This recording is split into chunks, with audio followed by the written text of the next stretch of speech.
ند له لا مثل له ولا مثال له والصلاة والسلام على من لا نبي بعده لا نبي بعده ولا رسول بعده لا نبوة بعد نبوته ولا كتاب بعد كتابه ولا شريعة بعد شريعة لا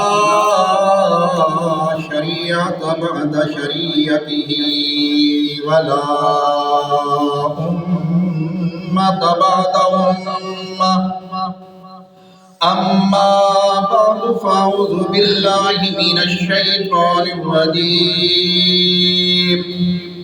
بسم الله الرحمن الرحيم وإذ يرفع إبراهيم القواعد من البيت وإسماعيل ربنا تقبل منا إنك أنت السميع العليم ربنا واجعلنا مسلمين لك ومن ذريتنا أمة مسلمة لك وأرنا مناسكنا وتب علينا إنك أنت التواب الرحيم ربنا وابعث فيهم رسولا منهم يتلو عليهم آياتك ويعلمهم الكتاب والحكمة ويزكيهم إنك أنت العزيز الحكيم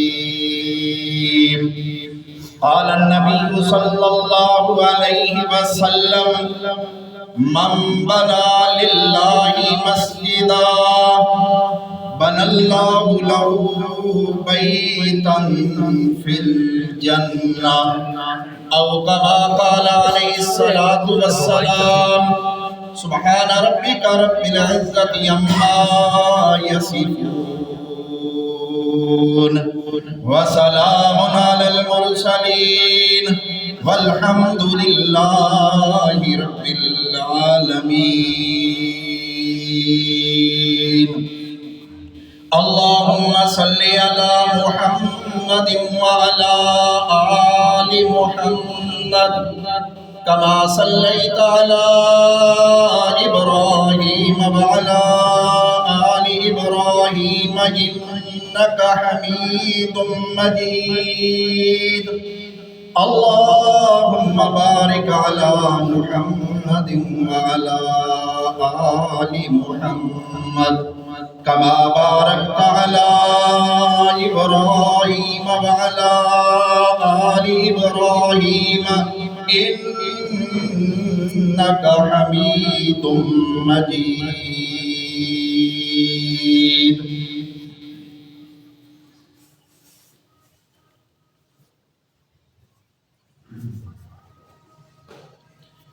میرے انتہائی قابل سب احترام معزز مکرم و محترم سامعین کرام، اللہ رب العزت سے دعا ہے کہ مجھے حق اور سچ بیان کرنے کی، آپ کو توجہ کے ساتھ سننے کی، پھر ہم سب کو اس کے مطابق عقیدہ اور عمل بنانے کی توفیق عطا فرمائے۔ اور اللہ جل جلالہ میری زبان سے چند ایسے بول کھلوا دے جو اسے پسند آ جائیں اور ہم سب کی نجات کا ذریعہ بن جائیں۔ آج 2 جنوری 2026 جمعۃ المبارک آپ کی اس مسجد مدینہ مسجد مارٹن روڈ للہ ٹاؤن میں اللہ کے فضل و کرم سے جمعہ کا آغاز ہو رہا ہے۔ میں اللہ سے دعا گو کہ اللہ اس مسجد کو توحید و سنت کا گہوارہ بنائے اور تا قیامت آباد و شاداب فرمائے، اور جن جن لوگوں نے اس مسجد کی بنیادوں سے لے کے ابھی تک اور ابھی سے لے کے آخر وقت تک تعاون کیا، کر رہے ہیں، کریں گے، اللہ سب کے جان مال عزت آبرو کی حفاظت فرمائے، اور اللہ سب کے تعاون کو ان کے لیے آخرت میں نجات کا ذریعہ بنائے۔ یہ جو آیات میں نے آپ کے سامنے قرآن مقدس کی پڑھی، وقت بڑا مختصر ہے، انشاءاللہ 1:30 بجے ہم جمعہ پڑھائیں گے انشاءاللہ 1:30 بجے۔ ٹھیک ہے جی، 1:30 بجے، 1:30 بجے انشاءاللہ وقت مناسب ہے 1:30 بجے کا۔ تو وقت بڑا مختصر ہے، میں زیادہ لمبی چوڑی گفتگو نہیں کرنا چاہتا۔ یہ جو آیات میں نے آپ کے سامنے پڑھی ہیں، ان آیات میں اللہ نے اپنے ایک جلیل القدر پیغمبر کا تذکرہ فرمایا۔ پیغمبر بھی وہ جن کے بارے میں اللہ نے میرے اور آپ کے آقا و مولا امام الانبیاء سرکار دو جہاں رحمت للعالمین پیغمبر ساقی کوثر تاجدار مدینہ آمنہ کے در یتیم محبوب کبریا احمد مجتبی محمد مصطفیٰ حضرت محمد الرسول اللہ صلی اللہ علیہ وآلہ وسلم سے فرمایا تھا فَاتَّبِعْ مِلَّةَ إِبْرَاهِيمَ حَنِيفًا۔ آپ نے بھی طریقہ اختیار کرنا ہے دعوت و تبلیغ کا، تو وہ طریقہ اختیار کرنا ہے جو میرے پیغمبر جناب ابراہیم علیہ السلام نے کیا۔ حضرت ابراہیم علیہ السلام کی زندگی امتحانات سے گھری ہوئی ہے۔ جب ان امتحانات سے فارغ ہوئے، وقت نہیں ہے کہ میں ان امتحانات کی تفصیل میں جاؤں، اللہ نے قرآن مقدس میں اشارہ کرتے ہوئے یہ فرمایا وَإِذِ ابْتَلَىٰ إِبْرَاهِيمَ رَبُّهُ بِكَلِمَاتٍ فَأَتَمَّهُنَّ قَالَ إِنِّي جَاعِلُكَ لِلنَّاسِ إِمَامًا۔ اللہ نے امتحانات لیے، اللہ نے آزمائشوں میں مبتلا کیا، اللہ نے کٹھن حالات حضرت ابراہیم علیہ السلام پہ ڈالے، اور حضرت ابراہیم ہر کٹھن گھڑی میں 100% پورے اترے۔ تو اللہ نے فرمایا میرا پیغمبر ابراہیم 100 میں سے 100 نمبر لے کے کامیاب ہو گیا۔ اب میں اعلان کرتا ہوں، میں ابراہیم علیہ السلام کو رہتی دنیا تک کے لیے امام اور پیشوا بناؤں گا۔ اب جتنے پیغمبر حضرت ابراہیم علیہ السلام کے بعد آئیں گے، وہ سارے حضرت ابراہیم علیہ السلام کی اولاد اور نسل میں سے ہوں۔ جب حضرت ابراہیم علیہ السلام کو یہ انعام ملا تو آپ نے پہلا کام کیا، اللہ کے گھر کی تعمیر شروع کر دی، اور گھر بھی کون سا؟ جس کو بیت اللہ کہتے ہیں، خانہ کعبہ، بیت اللہ بنانا شروع کر دیا، تعمیر کرنا شروع کر دیا۔ اور یہ آیات جو میں نے آپ کے سامنے پڑھی ہے، اللہ کے پیغمبر جناب سیدنا ابراہیم اور سیدنا اسماعیل، دونوں باپ بیٹا، دونوں پیغمبر بیت اللہ کی تعمیر میں لگے ہوئے ہیں۔ اور اللہ کا قرآن کہتا ہے وَإِذْ يَرْفَعُ إِبْرَاهِيمُ الْقَوَاعِدَ مِنَ الْبَيْتِ وَإِسْمَاعِيلُ، دونوں پیغمبروں نے بیت اللہ کی بنیادیں رکھی ہیں، بیت اللہ کو تعمیر کر رہے ہیں، اور زبان سے یہ دعا کر رہے ہیں ربنا تقبل منا۔ ربنا کیا بنا رہے ہیں؟ بیت اللہ، بیت اللہ ایک مسجد ہے، یہ آپ کی مدینہ مسجد، ایک مسجد ہے ہماری تقوی مسجد، ایک مسجد ہے للہ کی مسجد، ایک مسجد ہے بھلوال کی مسجد، ایک مسجد ہوتی ہے آپ کے ڈیرے کی مسجد، آپ کے کسی گاؤں کی مسجد، جس کے بارے میں آمنہ کے لال میرے اور آپ کے آقا حضرت محمد الرسول اللہ صلی اللہ علیہ وآلہ وسلم نے فرمایا من بنا للہ مسجداً، من بنا للہ مسجداً، جس نے ایک مسجد بنائی بن اللہ لہ بیتاً فی الجنہ، اللہ اس کے لیے جنت میں محل بنائیں گے۔ میں نے کہا یا اللہ مسجد بنانا مسجد بنانے کے لیے زمین چاہیے، زمین تو آئے گی لاکھوں میں، پھر اس پہ تعمیراتی اخراجات چاہیے، وہ اگر سارے شمار کیے جائیں تو یہ تو کروڑوں میں بنے گی، لاکھوں سے تجاوز ہو جائے گی۔ اتنا پیسہ کدے کو لایا؟ کوئی کروڑوں میں ایک بندہ ہوگا جو تنے طرح مسجد بنائے۔ انجی گل ہے نا، پوری مسجد بنیاد تو لے کے انتہا تک اکلیاں بڑھانا کدے بس کی کھیڑ ہے، یہ تو کوئی شاہد و ناظر ہوگا۔ آقا نے پھر فرمایا، اور آقا نے فرمایا جس نے مسجد بنائی پرندے کے گھونسلے کے برابر، کتنی مسجد؟ پرندے کے گھونسلے کے برابر، اللہ اس کے لیے بھی جنت میں محل بنائیں گے۔ سبحان اللہ۔ محدثین نے اس پہ گرا کی پرندے کا گھونسلہ کتنا ہوتا ہے؟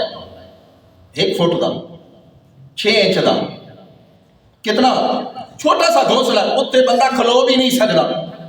پرندے کے گھونسلے کے برابر مسجد بنانا کیا مطلب ہے اس سے؟ اتنی مسجد تو ہوتی ہی نہیں ہے۔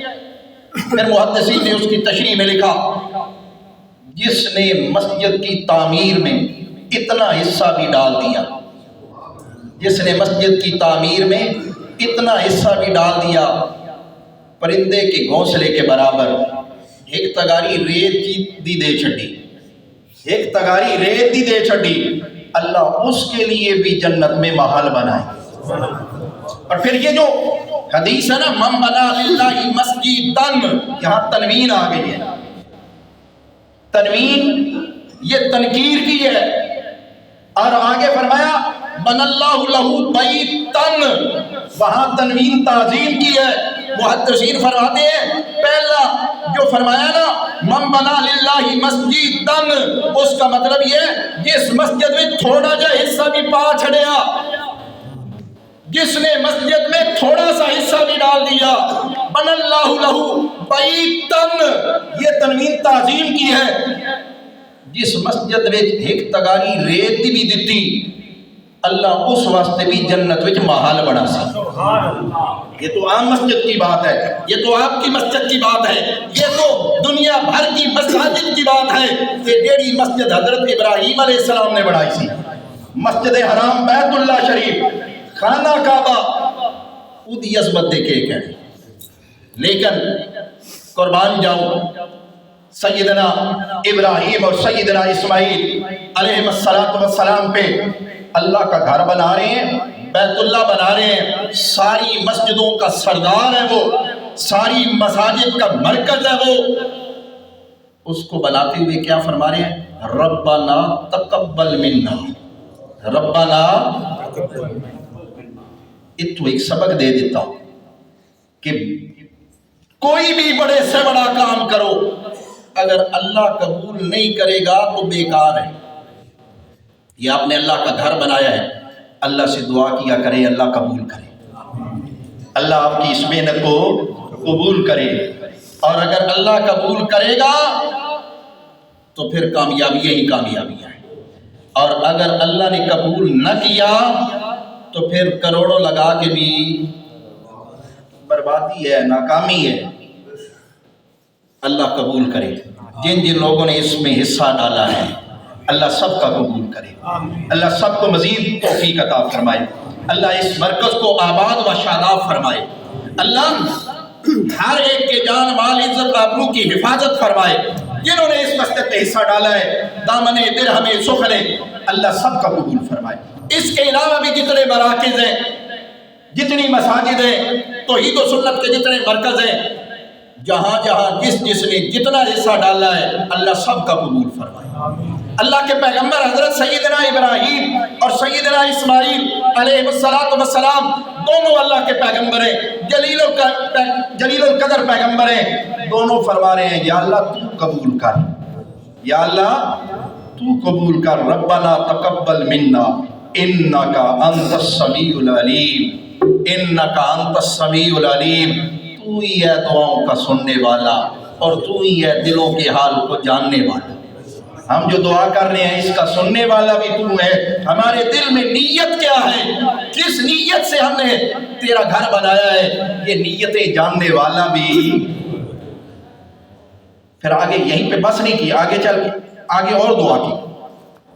فرمایا ربنا وابعث فیہم رسولا, یا اللہ اگر تو نے میرا یہ گھر قبول کر لیا, میری یہ محنت تو نے قبول کر لی, تو ایک اور درخواست ہے. ربنا وابعث فیہم رسولا, ربنا وابعث فیہم رسولا, یہاں بھی تنوین تعظیم کی ہے. یا اللہ وہ جو تیرا آخری پیغمبر ہے, وہ جو آمنہ کا لال آئے گا, وہ جو رحمت للعالمین پیغمبر بن کے آئے گا, وہ جو امام الانبیاء پیغمبر بن کے آئے گا, اس پیغمبر کو میری اولاد میں سے بھیج دے. وابعث فیہم, جی وابعث فیہم رسولا, رسولا تنوین یہاں مفسرین فرماتے ہیں تعظیم کی ہے. اے جیا رسول, اے جیا رسول, یہ جیا کائنات وچ اور کوئی بھی نہ ہو. رسولا, وہ عظمتوں والا رسول کہ جب تو اس کا تذکرہ کرنے لگے تو کہے والضحیٰ واللیل اذا سجا ما ودعک ربک وما قلی وللآخرۃ خیر لک من الاولی ولسوف ولسوف ولسوف یعطیک ربک فترضی. جب اس کا تو تذکرہ کرنے لگے تو کہے الم نشرح لک صدرک, کبھی تو کہے ورفعنا لک ذکرک, کبھی تو کہے انا اعطیناک الکوثر فصل لربک وانحر ان شانئک هو الابتر, کبھی تو کہے انا ارسلناک شاہدا مبشرا ونذیرا وداعیا الی اللہ باذنہ وسراجا منیرا. کبھی تو اس کا تذکرہ کرتے ہوئے کہے یاسین, کبھی تو اس کا تذکرہ کرتے ہوئے کہے طٰہٰ, کبھی تو اس کا تذکرہ کرتے ہوئے کہے یا ایھا الرسول بلغ ما انزل الیک من ربک, کبھی تو اس کا تذکرہ کرتے ہوئے یوں کہے والضحیٰ واللیل اذا سجا. کیا معنی کروں, کیا معنی کروں؟ والضحیٰ واللیل اذا سجا ما ودعک ربک وما قلی.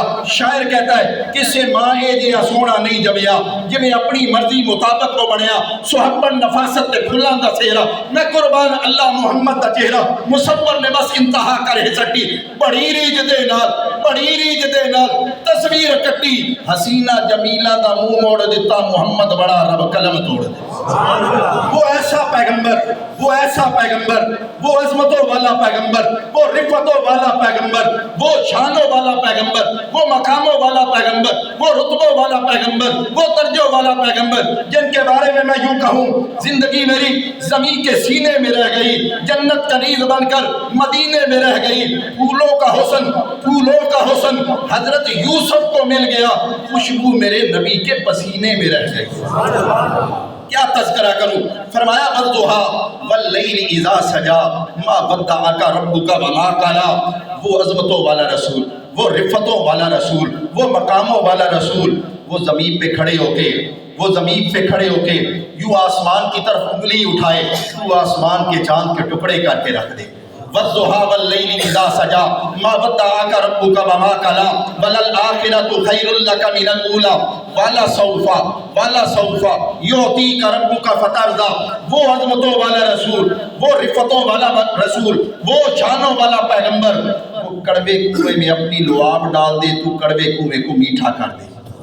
وہ پیغمبر عظمتوں والا, وہ رفتوں والا پیغمبر, وہ مقام و مرتبہ اور شانوں والا پیغمبر, وہ زمین پہ کھڑے ہو کے آسمان کی طرف نگاہ اٹھائے تو آسمان سے اعلان کرے قد نرا تقلب وجہک فی السماء فلنولینک قبلۃ ترضاھا. میرے محبوب تو چہرہ آسمان کی طرف اٹھا, ہم قبلے تبدیل کر کے رکھ دیں. عظمتیں تو سارے پیغمبروں کو اللہ نے عطا کی, مقام تو اللہ نے سارے پیغمبروں کو دیے, شان تو اللہ نے سارے پیغمبروں کو دی, لیکن جو شان اللہ نے آمنہ کے لال کو دی, جو شان اللہ نے میرے اور آپ کے آقا کو دی, جو شان اللہ نے میرے اور آپ کے مولا امام الانبیاء حضرت محمد الرسول اللہ صلی اللہ علیہ وآلہ وسلم کو عطا کی, اس شان کا مقابلہ کوئی پیغمبر بھی کر سکتا ہے؟ سارے پیغمبر عظیم ہیں, سارے پیغمبر رفتوں والے ہیں, سارے پیغمبر رتبوں والے, درجوں والے, شانوں والے, مقاموں والے, لیکن جو مقام اور جو درجہ اور جو شان اللہ نے ہمارے آقا کے حصے میں رکھی، اس کا مقابلہ کوئی پیغمبر بھی کر سکتا؟ وہ شان یہ ہے کہ ایک میدان میں، ایک جگہ پہ 1,24,000 انبیاء کی ارواح کو اللہ نے جمع کیا، سب کو اللہ نے کہا مقتدی بن جاؤ، اور میرے محبوب کو کہا امام بن جا۔ سبحان اللہ۔ وہ شان یہ ہے کہ اللہ نے میرے پیغمبر کو فرش سے اٹھایا، عرش تک پہنچایا۔ کیسے پہنچایا؟ بڑے بڑے فلاسفر، بڑے بڑے سائنسدان، بڑے بڑے کیمیا دان سر پکڑ کے بیٹھ گئے، ایک کیویں ممکن ہے کہ بندہ زمین سے اڑے، بیت اللہ سے بیت المقدس پہنچے، پھر بیت المقدس سے آسمانوں کا سفر کرے، فضاؤں کو پار کرے، خلاؤں تک پہنچے، خلاؤں کو عبور کرے، کرۂ زمہریر تک پہنچے، کرۂ زمہریر کو پار کرے، کرۂ نار تک پہنچے، کرۂ نار کو پار کرے، پہلے آسمان پہ، پھر پہلے سے دوسرے، پھر دوسرے سے تیسرے، تیسرے سے چوتھے، ساتوں آسمانوں سے اوپر سدرۃ المنتہا تک چلا جائے، پھر سدرۃ المنتہا سے عرش معلیٰ تک چلا جائے، پھر وہاں سے واپس لوٹے، اور لیلاً رات کا معمولی سا حصہ گزرے۔ یہ کیسے ممکن ہے؟ پھر یہ 4 تہیں جو ہیں، چلو فضا سے تو اڑ کے خلا تک پہنچ جائے گا، لیکن خلا وہ جگہ ہوتی ہے جتنے آکسیجن کوئی نہیں ہوتی۔ زمین سے ایک جگہ تک بلندی کی طرف جائے نا تو آکسیجن ہے، جویں جویں اتنے بنی ہے آکسیجن گھٹدی ویندی، ایک او جگہ ہوندی جتنے آکسیجن مک ویندی۔ وہاں پھر کیسے؟ پھر خلا سے اوپر کرۂ زمہریر ہے، یہ وہ جگہ ہے جہاں کوئی جائے تو جم جائے۔ پھر اس سے اوپر کرۂ نار ہے، یہ وہ جگہ ہے جہاں کوئی جائے تو جل جائے۔ پھر اس سے اوپر آسمان ہے، اور آسمان کے دروازے بند ہیں۔ پھر ان سے اوپر 7 آسمانوں سے اوپر سدرۃ المنتہا ہے، یہ وہ جگہ ہے جتھے جبرائیل بھی آتا ہے، ایک وال برابر بھی اتے جاواں تے پر سڑ بیٹھے۔ یہ ممکن نہیں، یہ ممکن نہیں، کیسے ہو گیا؟ اللہ نے اس کا جواب دیتے ہوئے سورہ بنی اسرائیل کی ابتدا میں کہا، ہاں یہ کسی بندے کے لیے ممکن نہیں ہے، کسی بندے نے اختیار بھی دے گل نہیں ہے، لیکن سبحان الذی اسریٰ بعبدہ، سبحان الذی جس ذات نے سفر کروایا اودے واسطے کوئی شے ناممکن نہیں۔ جی سبحان، آپ بھی نماز پڑھتے ہوئے کیا کہتے ہیں؟ سبحانک اللہم، کیا کہتے ہیں؟ سبحانک اللہم۔ پتہ ہے دا معنی کیا ہوتا ہے؟ اللہ کے پیغمبر جناب سیدنا یونس علیہ السلام مچھلی کی پیٹ کی قید میں چلے گئے۔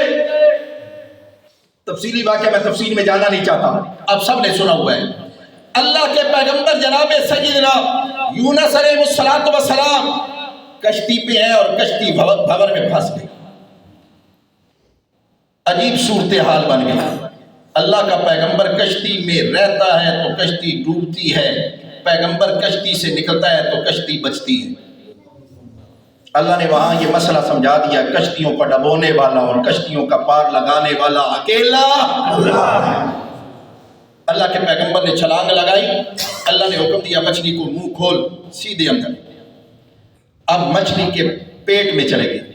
اے او جی قید ہے جتھے کوئی آ نہیں سکتا، اے او جی قید ہے جتھے کوئی مل، باویں احتجاج کرو تے باویں دھرنا لاؤ۔ دنیا میں تو ممکن ہے احتجاج کریں، دھرنا لگائیں، چلو ہفتے بعد نہیں تو مہینے بعد ملاقات ہو ہی ویندی، ہو ویندی کہ نہیں ہوندی؟ جی ہاں، تے جے ٹل ہوئے تے جیلاں بھی کھل ویندیاں۔ لیکن اللہ کے پیغمبر جناب سیدنا یونس علیہ السلام جس قید میں چلے گئے اتھے کسے دا ٹل چلدا، وہاں اللہ کے پیغمبر نے سیدنا یونس علیہ السلام نے ایک دعا کی جسے ہماری زبان میں عام طور پہ کہا جاتا ہے آیت کریمہ۔ جب کوئی مشکل ہوتی ہے تو لوگ کہتے ہیں آیت کریمہ دا وظیفہ پڑھو، تو کیا ہے آیت کریمہ؟ لا الہ الا انت سبحانک، لا الہ الا انت سبحانک، لا الہ، یہاں الہ کا معنی ہے مشکل کشا، اے جیڑی مشکل میں میں پھنس گیا اتھے میری مشکل کشائی کرنے والا کوئی نہیں، الا انت، سوائے تیرے، کیوں؟ سبحانک، سبحانک اس لیے کہ تو سبحان ہے، اور سبحان وہ ہوتا ہے جس واسطے کوئی شے ناممکن نہ ہوئے۔ جتھے میں پھنس گیا اتھو زندہ سلامت باہر نکلنا ناممکن ہے، ناممکن ہے، اور تو ذات ہے سبحانک، تیرے واسطے کوئی شے ناممکن ہے۔ سبحانک، سبحانک، یا اللہ تو میں اتھو باہر کٹ دے۔ تو اللہ نے اپنے پیغمبر جناب سیدنا یونس علیہ السلام کو وہاں سے زندہ سلامت باہر نکالا، اور یہاں بھی اللہ نے فرمایا سبحان الذی اسریٰ بعبدہ، ہاں میرے بندے کا بیت اللہ سے بیت المقدس پہنچنا، پھر بیت المقدس سے آسمانوں کا سفر طے کرنا، فضاؤں سے خلاؤں میں پہنچنا، خلاؤں سے قرہ زمہریر تک، قرہ زمہریر سے قرہ نار تک، قرہ نار سے پہلے دوسرے تیسرے چوتھے ساتویں آسمانوں سے اوپر سدرۃ المنتہا تک، پھر وہاں سے عرش معلیٰ تک پہنچنا تو ناممکن تھا، لیکن سبحان الذی، سبحان الذی، جس رب نے یہ سفر کروایا اور جس رب نے وہاں تک پہنچایا اس کے لیے کوئی چیز ناممکن ہے۔ حضرت ابراہیم علیہ السلام نے فرمایا ربنا وبعث فیہم رسولا، یا اللہ او رسول گھل جس نو ایک لہجے دے بھی ستا آسمانہ تو اتے لے آئے، رسولا، رسولا، یا اللہ وہ پیغمبر عطا فرما، وہ پیغمبر عطا فرما کہ وہ زمین پہ چلے تو تو زمین کی قسمیں اٹھانا شروع کر دے۔ لا اقسم بہذا البلد، لا اقسم بہذا البلد، یا اللہ یہ جو تو مکہ شہر کی قسمیں اٹھا رہا ہے کیوں اٹھا رہا ہے؟ وہاں بیت اللہ ہے اس لیے تو قسمیں اٹھا رہا ہے؟ اللہ نے فرمایا نہیں، میں نے کہا وہاں صفا اور مروہ ہے تو اس لیے قسمیں اٹھا رہا ہے؟ اللہ نے فرمایا نہیں، میں نے کہا وہاں آب زمزم کا کنواں ہے اس لیے تو قسمیں اٹھا رہا ہے؟ اللہ فرماتے ہیں نہیں، میں نے کہا وہاں مقام ابراہیم ہے اس لیے تو قسمیں اٹھا رہا ہے؟ اللہ فرماتے ہیں نہیں نہیں، بلکہ اس لیے قسمیں اٹھا رہا ہوں وَأَنْتَ حِلٌّ بِهَذَا الْبَلَدِ، اس لیے کہ وہاں میرے محبوب کے قدم جو لگے ہیں۔ وَأَنْتَ حِلٌّ بِهَذَا الْبَلَدِ، یا اللہ وہ رسول دے دے کہ وہ جہاں قدم رکھے تو اس جگہ کی قسمیں اٹھانی شروع کر دے۔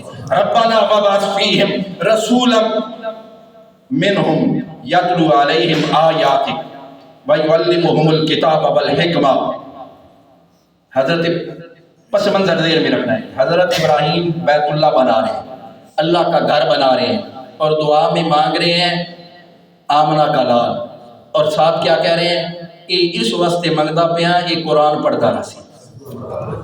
مسجدیں اس لیے بناؤ کہ وہاں اللہ کا ذکر ہوتا رہے، مسجدیں اس لیے بناؤ وہاں قرآن کی تلاوت ہوتی رہے، مسجدیں اس لیے بناؤ وَيُعَلِّمُهُمُ الْكِتَابَ وَالْحِكْمَةَ وَيُزَكِّيهِمْ۔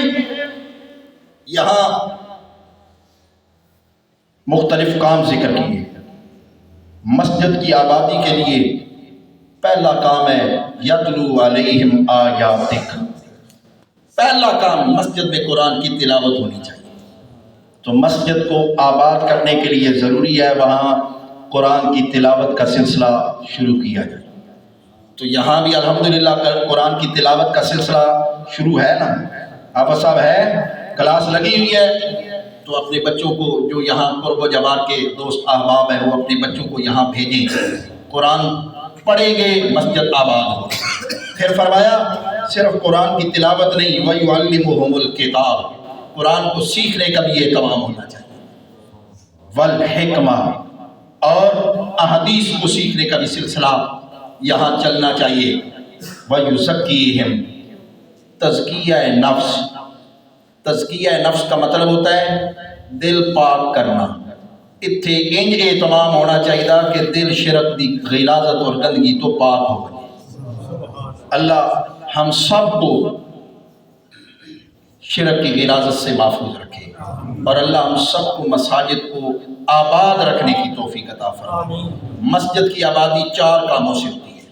پہلا کام ہے وہاں قرآن کی تلاوت ہوتی رہے، دوسرا کام ہے وہاں قرآن کو سمجھنے سمجھانے کا کام ہوتا رہے، قرآن کے ترجمے کی کلاسیں ہیں، دروس قرآن کے سلسلے چلیں، تیسرا کام ہے صرف قرآن نہیں، پیارے پیغمبر کے فرمان کے بھی درس ہونے چاہیے، احادیث کا بھی سلسلہ چلنا چاہیے، احادیث کے درس کا بھی سلسلہ، اور چوتھا کام ہے جو قرآن کا مرکزی عنوان ہے، لوگوں کے دلوں کا تزکیہ ہو۔ لوگوں کے دلوں، تزکیہ کی کئی قسمیں ہوتی ہیں، سب سے بڑا تزکیہ تو یہ ہے کہ دل سے شرک اور کفر کی غلاظت نکلے۔ دوسرا تزکیہ یہ ہے کہ دل کے اندر سے قدوت، بغض، دشمنی، اناد یہ ختم ہونا چاہیے۔ حسد، کینہ، لالچ جس دل میں آتا ہے وہ اس دل کو ویران کر دیتا ہے۔ ہمارے یہاں اکثر لوگ کہتے ہیں گھر میں سکون نہیں ہے۔ گھر میں سکون کا سب سے بڑا وظیفہ یہ ہے کہ دل میں سے بغض، اناد، کینہ، حسد یہ نکال دیں، گھر میں بھی سکون آئے گا، دل میں بھی سکون آئے گا۔ باتیں تو بہت کرنے والی ہوتی ہیں لیکن وقت پورا ہو چکا ہے، میں اپنی بات کو انہی الفاظ پہ ختم کروں گا۔ اب جس کے جی میں آئے وہ لے اس سے روشنی، یہ روشن کتاب ہے۔ اب جس کے جی میں آئے وہ لے اس سے روشنی، میں نے تو دل جلا کے سر عام رکھ دیا، وما علینا الا البلاغ المبین، سنتے ادا کریں۔